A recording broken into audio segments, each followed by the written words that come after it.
በስመ አብ ወወልድ ወመንፈስ ቅዱስ አሐዱ አምላክ አሜን።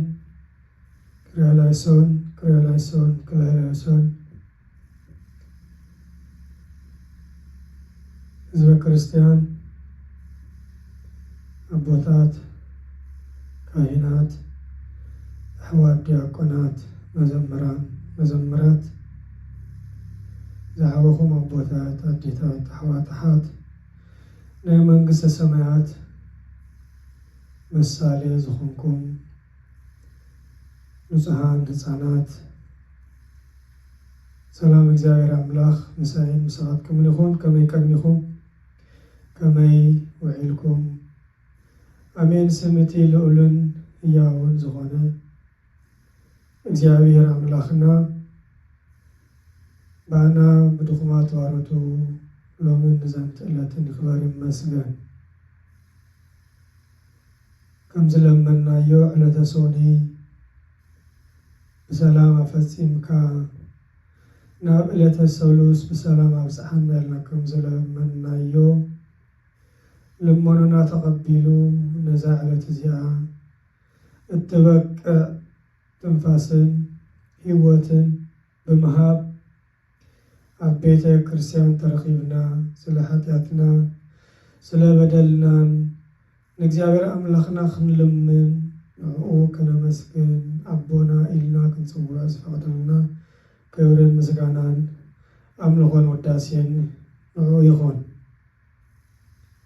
እምበኣር ኩላትና ክንፈልጦ ሰሙነ ሕማማት ካብ ሶኒ ጀሚርና ክሳብ ሰንበት ክሳብ ዳግማይ ትንሣኤ ነፍሲ ወከፍ መዓልታት ናይ ገዛ ርእሰን ስያሜን ናይ ገዛ ርእሰን አስተምህሮ ኣለወን። እዚ ስያሜ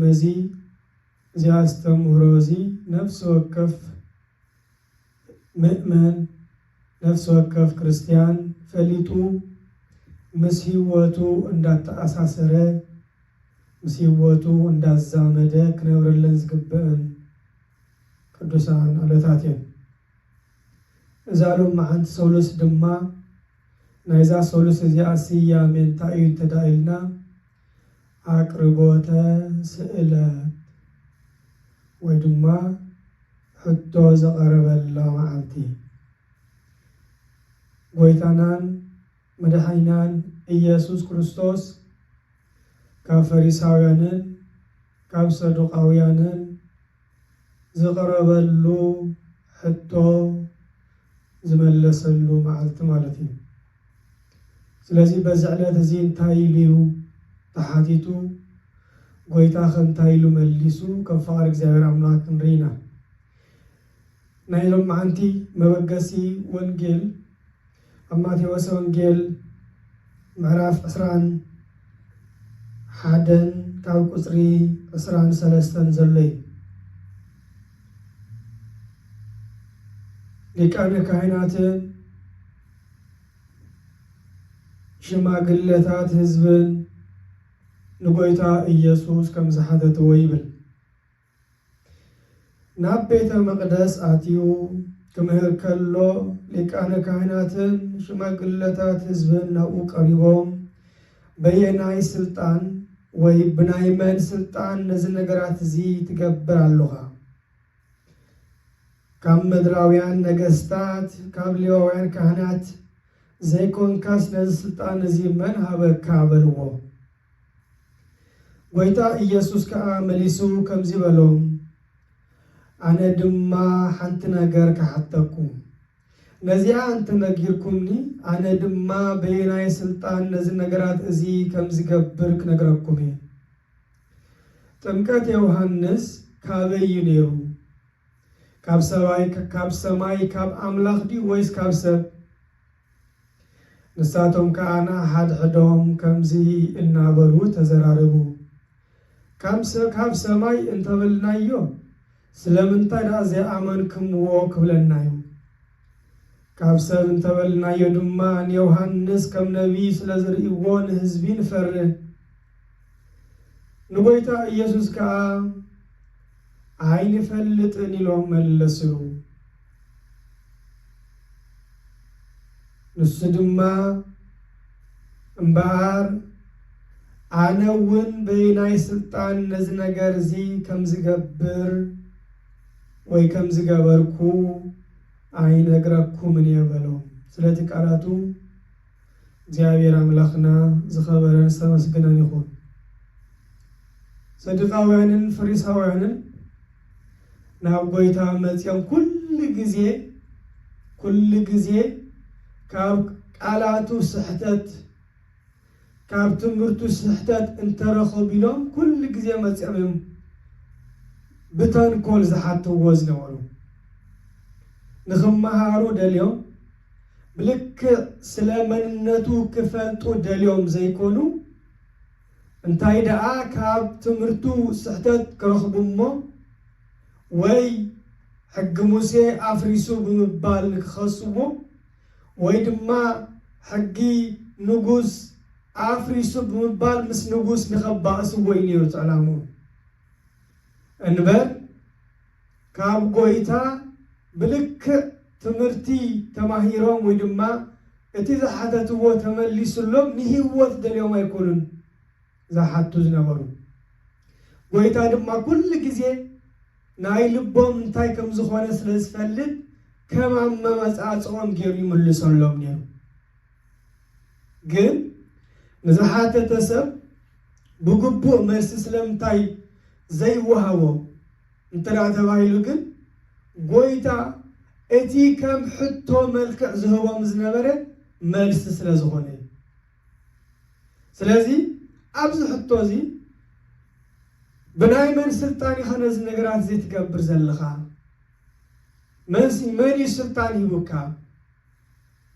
መን እዩ ስልጣን ሂቡካ ካብ ምድራውያን ነገስታት ካብ ሌዋውያን ካህናት ዲኻ ካብኦም ተዘይኮንካ ነዚ ነገራት እዚ በየናይ ስልጣን ትገብር ኣለኻ ኢሎም ሓተትዎ ጎይታ ድማ እንታይ ኢልዎም እምበኣር ኣነ እውን ተኸገብረኩም እየ ሓንቲ ሕቶ ክሓተውኩም እየ ንዓኣ እንድሕር መሊስኩምለይ ኣነ እውን ነዚ ዝገብሮ ዘለኹ በየናይ ስልጣን ይገብር ከም ዘለኹ ክነግረኩም እየ ናይ ዮሃንስ ጥምቀት ካበይ እዩ ካብ ሰማይ ድዩ ወይስ ካብ ምድሪ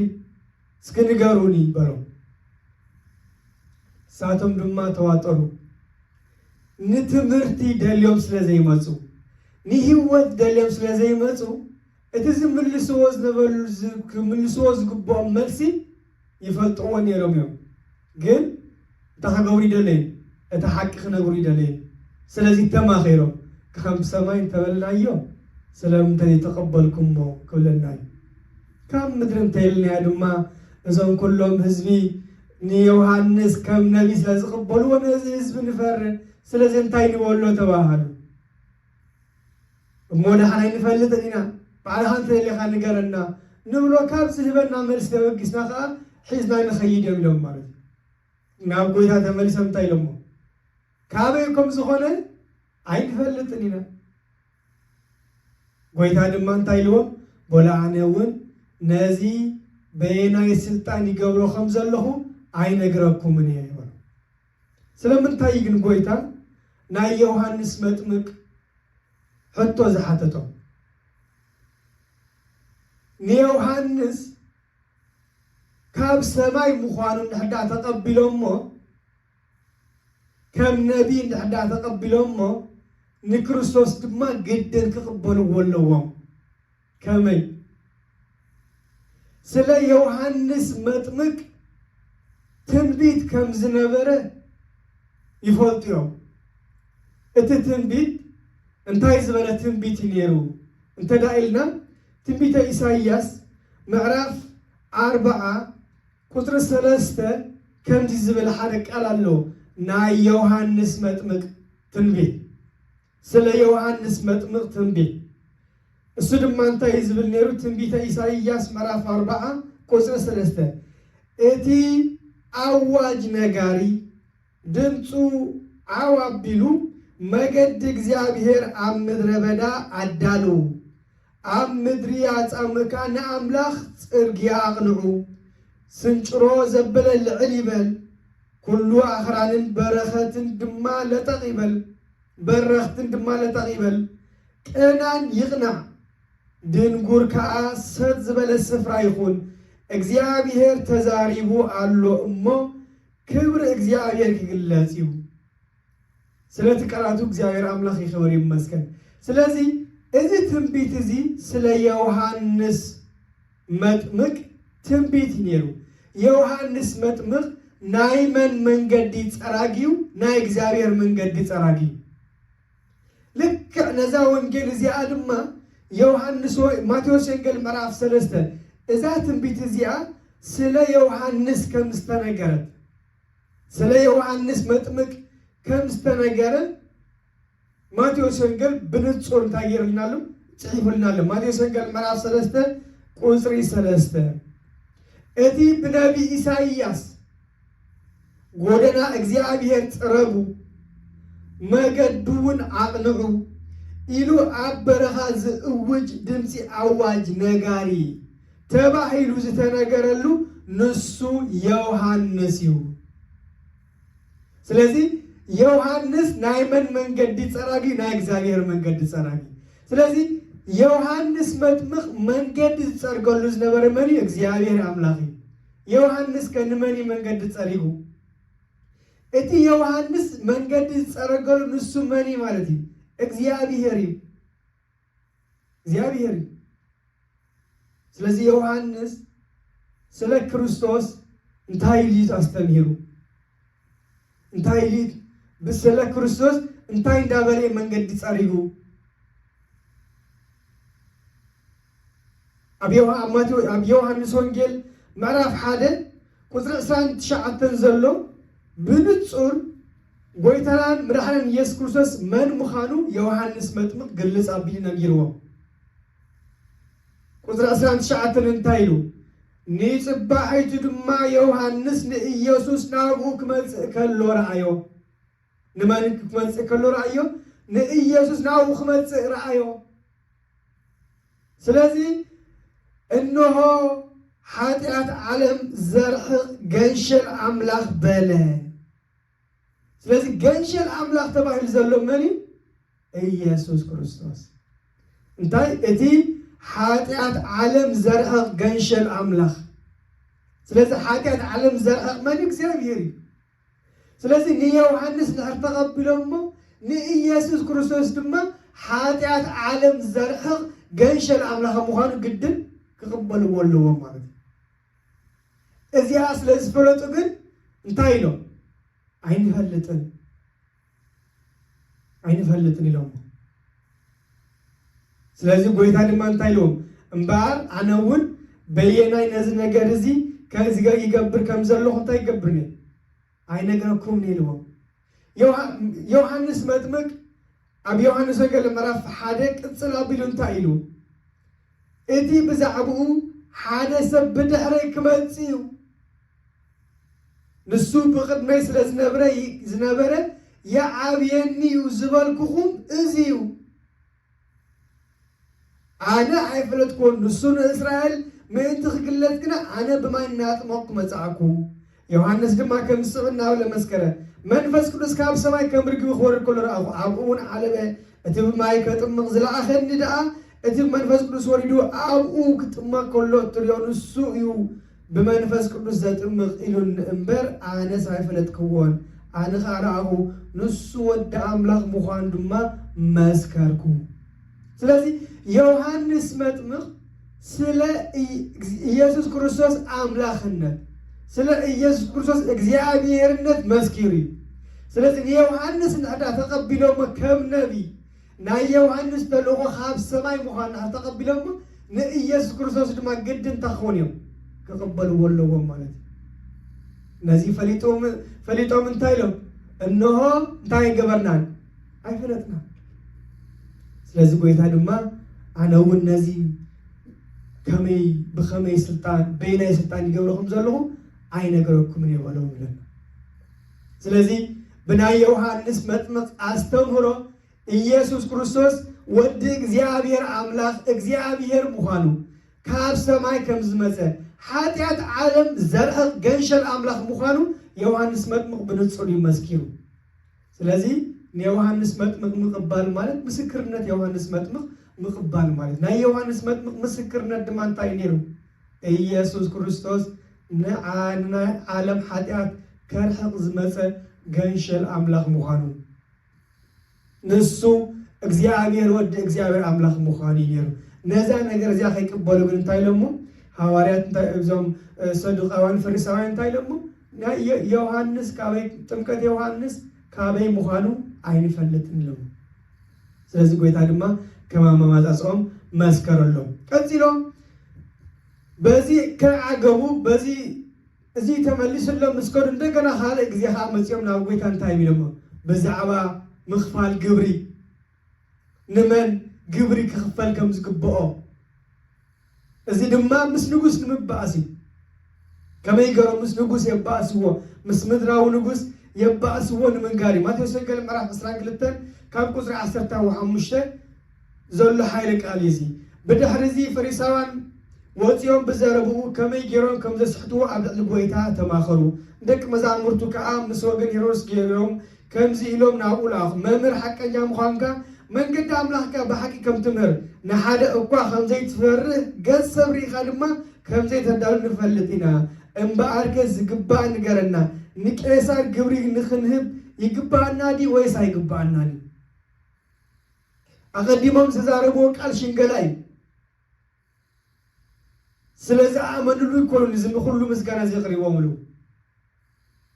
እንታይ ደኣ ብውዳሴ ኮንቶ ኣውዲቖም ምስ ንጉስ ንምባእስ እዩ ስለዚ ንንጉስ ቄሳር ግብሪ ምኽፋል ይግባእና ዲ ኣይግባእና ኢሎም ጎይታ ድማ ኣመጣጽኦም ክፍኣቶም ተንኮሎም ፈሊጡ ኣቶም ግቡዛት ንምንታይ ትፍትኑኒ ኣለኹ ንምንታይ ብቕንዕና ዘይትፈልጡ ዘይትመፁ ንምንታይ ስለ ህይወትኩም ዘይተሓልዩ ናይቲ ዲናር ቅርፂ እስከ ኣርኢኒ እቲ ንንጉስ ዝወሃብ ዲናር ዝበሃል ዘሎ እስከ ኣርኢኒ ይበሎም እሳቶም ድማ ሓደ ዲናር ኣምፅሉ ምስ ኣምፅሉ ድማ ጎይታ እንታይ ኢልዎም እዚ ዲናር እዚስ መልክዑን ፅሕፈትን ናይ መን ኢሉ ናይ መን መልክዕን ናይ መን ፅሕፈትን ዘለዎ ኢልዎም እሳቶም ድማ እንታይ ኢሎሞ ናይ ቄሳር በሎ እምበር ናይ ቄሳር ንቄሳር ናይ ኣምላኽ ድማ ንኣምላኽ ሃቡ በለው ኣብዚ እውን ኣይተሳኽዓሎምን ምስ ንጉስ ቄሳር ከባእስዎም ብተንኮል መፅኦም እሱ ድማ ሓሳቦም ፈሪጡ እንታይ ኢልዎም ናይ ቄሳር ንቄሳር ናይ ኣምላኽ ካ እንታይ ግበሩ ንኣምላኽ ሃቡ ኣብቲ ዲናር እቲ ዘምፅሉ ዲናር እንታይ ዓይነት መልክዕን ምስልን ከም ዘለዎ ብሓደ ወገኑ በቲ ሓደ ወገኑ ስም ንጉስ ዝተጻሕፎ ስእሊ ንጉስ ዝተሳእሎ በቲ ሓደ ወገን ድማ ናይ ኣምላኽ ንኣምላኽ ሃቡ ዝብል ጽሑፍ ከም ዝነበሮ ስለዚ ነቲ ዲናር በቲ ሓደ ወገኑ ናይ ንጉስ በቲ ሓደ ወገን ድማ ናይ ኣምላኽ ስለ ዝነበሮ መቂሎም ፍርቁ ንንጉስ ፍርቁ ድማ ንኣምላኽ ከም ዘይሂብዎ ስለተረዳዩ እንታይ ኢሉ ንኣምላኽ ናይ ቄሳር ንቄሳር ናይ ኣምላኽ ከዓ ንኣምላኽ ሃቡ ዝበሎም እዚ ንዓና እንታይ ከስተምረና ስለ ዝድለይ እንትና ኢልና ብስጋና ንምድራዊ ንጉስ ብመንፈስና ከዓ ንኣምላኽ ክንግዛእ ከም ዝግባአና ስለዚ ሰዱቃውያን ፈሪሳውያን ንጎይታ ብዙሕ ግዜ እኳ ከውድቕዎ ካብ ቃሉ ስሕተት ክረኽቡ ምስ ንጉስ ከባእስዎ እንተፈተኑ ጎይታ ግን ማእምሮ ኩሉ ስለ ዝነበረ በከከም ኣማራፅኦም ገይሩ እንታይ ገብረሎም ነበረ ይመልሰሎም ነበረ ቀፂሎም ድማ እንታይ ብሓይቶም ሰዱቃውያን ብዛዕባ ትንሣኤ ሙታን እንሆ ሓንቲ ሰበይቲ ሓደ ሰብ እተዋ ንሱ ድማ ዘርኢ ከይተክእ ሞተ ብድሕሪኡ ድማ ሓዊ እተዎ ንሱ እውን ዘርኢ ከይተክእ ሞተ ከምኡ እንዳበሉ 7 ኣሕዋት ኣእተውዋ ስለዚ ኣብ መንግስተ ሰማያት إذا سبيت زيها سيتي منوم ياخد كون سيتي منوم ياخد كون إذا وانتم كل الله سيتي منوم ياخد كون قويت هذا ما حجون كمان ما تعصم كمان ما تعصم أما تعصم مخنيات محتاجهم سلة ردة تاي قبر كوريانا بنصور كمل سلام كوري إذا صدقاويانن إذا فريساويانن كلت يوم ببينو أمنات زلهم سلة تنساء متان ده تنساء متان سيتمنوا ياخد كلهم زحاتو زلهم كلت يوم صدقاويانن فريساويانن كلت عين تمرتي زلهم تنساء متان صدقاويان تنساء متان يلن يلوم يمزعون دحري موت هيوت يلن يلوم يمزعون فريساويان قنا تنساء متان علو دحري موت تنساء علو دحري موت هيوت علو يلوم يمزعون سلازي صدقاويان تنساء متان يلن يلوم زعمنو زعم يلن يلوم زعمنو نادي دحري موت هيوت علو تباهيلو بفريساويان زئمن أملكت حطون مأتاوي أملكت حطون مأتاوي بخمين تدائلنا مسموتت دحرت الساعة متندمع هيوت اندحر دا حاليو إذا سميت زيها سيتمنهم ياخد كون كابزم شوعات تحوات زياتهم سي من يخوص دايلهم حيتهم كلتا نقريو نشوعات يوم سبيتهم كتكون يا إلو ندحر دا مليس اللهم هاي دحري موت زله هيوت نايزموت عالمي حد سويتي سيد شوعات نحطهم كينا نايزموت عالمي تاي تسالن قبرلو إلهم تاي نمقبال نمقوشاش نفريساويان دما أملكت حطو نمقتاو إذا سويت زيها سويت حالي أميا وينيت مجمريا زأتوا وينيت ناي كالاي زأتوا وينيت ناي سالاساي رابعاي حامشاي ندابله ناي حاد يوم كتكوني عند حد عيلوها انت غبريو ازي عدلوي فتحاوي زخونه فردي كونه تقدما ياتي واس لمتاي نحو زي وسدا تخالا ياتي واس لمتاي نحو زي وسدا اندابلو ازي دحري موت زلو هيوت ناي عدلو هيوتي فتحاوي زي كونه معكل النت زي يقولوا هيوتي سلازي فتحن معكلاو النت زي يقولوا هيوت انتاي زمن لنا إلهم تاغوريو كناقفيو ويتاغن أمت أصوام سيتردو انتاي لهم لسلم نانري ويتا إياس دما كمزيلو من لسلم تنسى موتان كمزلوز نقر مصحفتي حيل أملاخ مالد أمسا عالمات النتو كهاي النتو نزيلو نابهلاوي تصوع نموت ذاتن سمخانو بزي مفلاتكم تقاقيا اللهم عب قزية تنسايس عب سمايات كم ملاختي أملاخ أمبر أي مرعو سلازي دحرت إنسان مثلا متتاون من مرعون يلن كم ماني خم كتكونوا كم ملاختي خم كتكونوا بزيل دما عفهم تاي كم زجاورم كم زعصهم نري تموتات كم استنسوقنا إتي كاب زاوير أنا أملاخ أبراهام أملاخ إسحاق أملاخ يعقوب يزبلوا لعين بكم منهم إمبار نسو أملاخ هياوان دأمبر أملاخ موتان يكونن أملاخ موتان يكونن سلازي እግዚአብሔር أملاخ أنا أملاخ أبراهام أملاخ إسحاق أملاخ يعقوب يكبر كله بأكل نفسي أبراهام إسحاق يعقوب ويدما كسر ساعة ميتهم زلوا قدسان بأكل نفسي هياوان سلازخونو بمعالة تنساء موتان دما سلازي تنسؤو هياوان كوينو سلازي تنسؤو أملاخ هياوان دامبر أملاخ موتان يكون سلازي إذا حجين ننزلنا عالمن إتات مدس عالمن انتهي اللي اللون سلازي أتات مدس عالم تتاوز بهال يلن تايدا نابراهم كم ملاختي مسكانا እግዚአብሔር አምላክ ተዘይ ኮይኑ ናይዛ ዓለም እዚኣ መከራ ናይዛ ዓለም እዚኣ ሽግር ዘይብላ ዓለምያ ኢሉ ብዛዕባ ታኸለተ ዓለም ከም ትንሶም ዝሓሰብዎ ሓደ ሓሳብ ናይ ዝሙት ያክብሉ ሓሳብ ድማ ናይ ኣድልዎ ናይ ዓመጽያ ዝብልዎ ዝነበሩ ዘይኮነ እንታይ ደኣ ናይ ናብራ መላእኽቲ ዝነበረላ ዓለም ምዃና ብንጹር ጎይታና መድኃኒትና ኢየሱስ ክርስቶስ መሊሱሎም ማለት ስለዚ እዛ ዓለም እዚኣ እዛ ሕጂ ንብረና ዘለና ዓለም ሸውዓተ መዓልቲ እንዳተፈላለየ እንዳተቀያየረ ትምገብ ወይ ድማ ትመሓደር ዘላ ዓለም እያ ኣብ ዳሕራይ ዓለም ግን መዓልትን ለይትን ሓጋይን ክረምትን ብርሃንን ጸልማትን ዝበሃል የልቦን ከም መላእኽቲ ኮይንካ ምንባሪ ምፍርራቕ ናይ ዕለታት ምፍርራቕ ናይ መዓልታት የለን ኩሉ ግዜ ከም መላእኽቲ እንዳመስገንካ ምንባሪ ካልኣይ ዓለም ሎሚ ኣብዛ ዓለም እዚኣ ስጋናን ነፍስናን እናተሰሓሓባ እናተበኣሳ እየን ዝነብራ ከምቲ ቅዱስ ጳውሎስ ገላትያ ምዕራፍ 5:17 ዘሎ እነሆ ስጋን ነፍስን እንታይ እየን ኢሉ መጻርርት እየን ስለዚ ስጋ ሓጢአት ክሰርሕ ትደሊ ነፍሲ ድማ ጽድቂ ክሰርሕ ትደሊ ስለዚ እናተሰሓሓባ እንዳተጓናነፃ ኣነባ እናተባህላ እየን ዝነብራ ኣብቲ ዳሕራይ ዘመን ግን ከመይ እዩ እንተደኣ ኢልና ዳሕራዊ ዘመን ምስሓብ የልዎን እታ ትመጽእ ዓለመ ነፍሲ እያ ስጋ ድማ ንነፍሲ መሲላ ብነፍሲ ተገዚኣ ብነፍሲ ተኣዛን ተመሪሓን እንነብረሉ ልክዕ ከም መላእኽቲ ንጹሃን ቅዱሳን ኮይንና እንነብረሉ ዓለም እዩ እዛ ዓለም እዚኣ ሎሚ ኣብዛ ዓለም እዚ ስጋዊ ምምሕዳር ኣሎ ካብ ንጉስ ክሳብ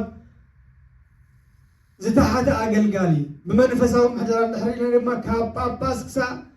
ኣፃዊ ሆሆት ናይ ምሕደራ ናይ ሽመት ላዕልን ታሕትን ኣሎ ኣብታ ዳሕራዋይ ዘመን ዳሕራይ ዓለም እንነብራ ተደኣ ኮይኑ ግን ገዛእን ተገዛእን ንጉስን ተኣዛዝን ዝበሃል የለን ኩላፍና ብማዕርነት ንእግዚአብሔር ኣምላኽ ከም መላእኽቲ እነመስግነሉ ዓለም እዩ ስለዚ ኣየናይ ዓለም ይሕሸና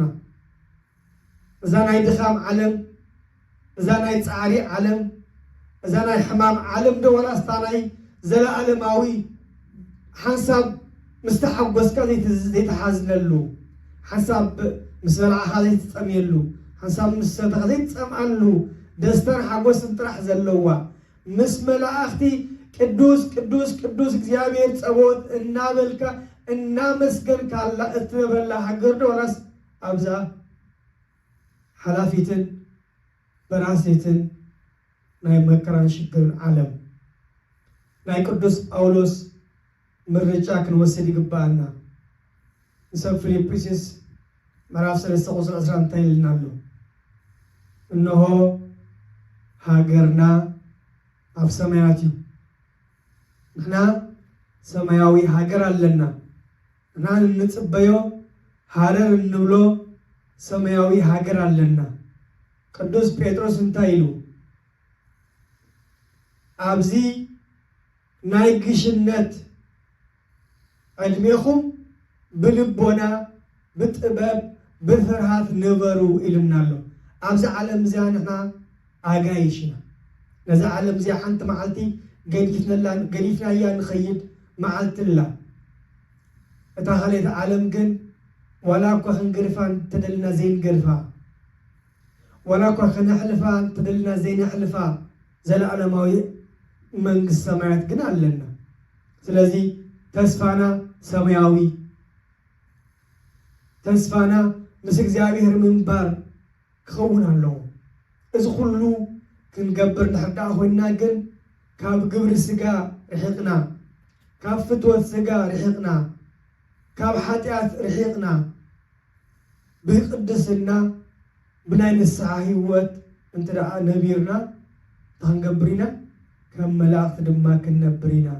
እግዚአብሔር ኣምላኽ ንኩሉ ሰዱቃውያንን ፈሪሳውያንን ዝሓትዎ ዝነበሩ ሕቶ ካብቲ ንሱ ብሕቶ መልክዕ ዝምልሰሉ ዝነበረ ንሕና ግን ብዙሕ ተማሂርና ኢና ንሱ ካብ መን ኢኻ ክብልዎ ከለዉ ኣምላኽ ወዲ ኣምላኽ ምዃኑ ካብ ሰማይ ተላኢኹ ከም ዝመፀ ካብ እግዚአብሔር ኣብ ከም ዝመፀ ከምቲ ቅዱስ ዮሐንስ ምዕራፍ 1 ዝበለና ቃል ብቅድሙ ነበረ اتقال እግዚአብሔር ነበረ اتقال دم እግዚአብሔር ነበለ خمس بلنا زلا ዓለማውነት ምስ እግዚአብሔር አብ ከምዝ ነበረ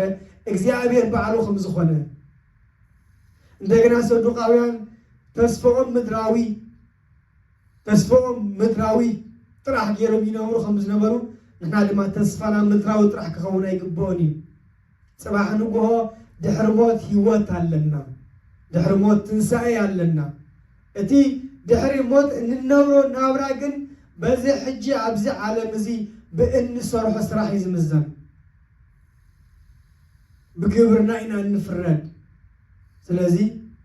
ናይ ንስሓ ፍረ ክንፈሪ ይግባአና ናይ ቅድስና ፍረ ክንፈሪ ይግባአና ንኹሉ ከከም ግብሩ እንተኸገብረ ኢሉ ከከም ግብሩ ክፈርደ ኢሉ ኣብ መወዳእታ ቅዱስ ጳውሎስ ናብ ሰብ ገላትያ ምዕራፍ 5 ዘሎ ሓይለ ቃል አንቢብና ክንውድእ ብዛዕባ ናይ ፍረ መንፈስ ቅዱስ ምዕራፍ 5 ገላትያ ቁጥር 22 ፍረ መንፈስ ቅዱስ ግና ፍቅሪ ሓጎስ ሰላም ትዕግስቲ ልግሲ ህያውነት እሙን ሙኻን ለውሃት ርእስኻ ምግታእ እዩ ነዚ ከምዚ ዝኣመሰለ ዝፃረሩ ሕጊ የልቦኑ እቶም ናይ ክርስቶስ ዘበሉ ከዓ ነቲ ሰብኣዊ ባህሪኦም ምስ ናይ ፍትወቱን ትምኒቱን ሰቂሎምዎ እዮም ብመንፈስ ህይወት ዝረኸብና እንተደኣ ኮይንና ብመንፈስ ንንበር ስለዚ ነዚ እንድሕዳ ንገብር ኮይንና ወረስቲ መንግስቲ ኣምላኽ ክንከውን ኢና ጽባሕ ንግሆ ናይ መላእኽቲ ህይወት ክንነብር ኢና ቅጽል ኣቢሎም ሰዱቃውያን ዝሓተትዎ ሕቶ እንታይ እንተዳኢልና ኣየናይ ትእዛዝ ከም ዝዓቢ ጎይታ ዝመለሰሎም እንታይ እንተዳኢልና ሓደ እቲ ብሙሉእ ልብኻ ብሙሉእ ሕልናኻ ብሙሉእ ኣእምሮኻ ንእግዚአብሔር ኣምላኽካ እንታይ ምግባር ምፍታው እታ ካልእቲ ንዓት መስላ ድማ ንበጻይካ ከም ነፍስኻ ኣፍቅር እዞም ኩለን ቅዱስ ጳውሎስ ናይ ፍረ መንፈስ ቅዱስ ኢሉ ዝገለጸን ብሙሉእን ንሓውና እንገብረን ተግባር እዩ ስለዚ ብመንፈስ ቅዱስ ክንነብር ይግባአና እግዚአብሔር አምላኽ ሰማያዊ ህይወት ወረስቲ ክንገብረና ከምቲ ዝበሎ ንእግዚአብሔር አምላኽ ብሙሉእ ልብኻ ብምእማን ንብጻይካ ድማ ከም ነፍስኻ ምፍቃር እንተደኣ ጌርና ህይወትና ከምዚ ንሕዳ ኮይኑ ሰማያዊ መንግስቱ ወረስቲ ኮይንና ከም መላእኽቲ ዘለዓለም ቅዱስ እናበልና እነመስግነሉ ህይወት እግዚአብሔር አምላኽ ኣይከልአናን እዩ ስለዚ እግዚአብሔር አምላኽ ብቅድስና ህይወት ተመላሊስና ከም መላእኽቲ ቅዱስ እናበልና ክንነብር ክፈቅደልና ናቱ ቅዱስ ፈቃድ ይኹነልና ብድጋሜ ሰዋኤና ሶምነ ህማማትና ብሰላም ክንተጀመረ ብሰላም ፈጺሙ ናብ ትንሣኤሁ ሰላም ይብጽሐና እግዚአብሔር ምስቶም ብኽብሪ ትንሣኤ ትንስኡ ብየማኖ አቂሙ አቱና በናይ አቦይ ብሩኻት ኢሉ ናይ ህይወት ቃል ዝስምዖም ምስኦም ናይ ክብሪ ትንሣኤ ክንትስእ ድማ እግዚአብሔር አምላኽ ቅዱስ ፈቃድ ይኹነልና ሕጂ ብሕልናና ካብ ሓጢአት እንትንስኣሉ ብሕልናና ካብ ሞት እንትንስኣሉ ክገብረልና እግዚአብሔር አምላኽ ቅዱስ ፈቃድ ይኹነልና ኣብ መወዳእታ ድማ ብስጋና ናይ ክብሪ ትንሣኤ ትንሲእና ኣብ የማኑ ቆይምና ዘለዓለም ንዕኡ ከም ናይ መላእኽቲ እነመስግነሉ ዕድመ ክበና እግዚአብሔር አምላኽ ቅዱስ ፈቃድ ይኹነልና ዘመሃረና ዝገሰጸናን ክብርን ምስጋናን ንዑ ይኹኖ ስብሐት ለእግዚአብሔር ወለወላዲቱ ድንግል ወለመስቀሉ ክቡር ይትአኮቶ ይሰባ ስሙ ለእግዚአብሔር አምላክነ ወትረ በኩሉ ጊዜ ወበኩሉ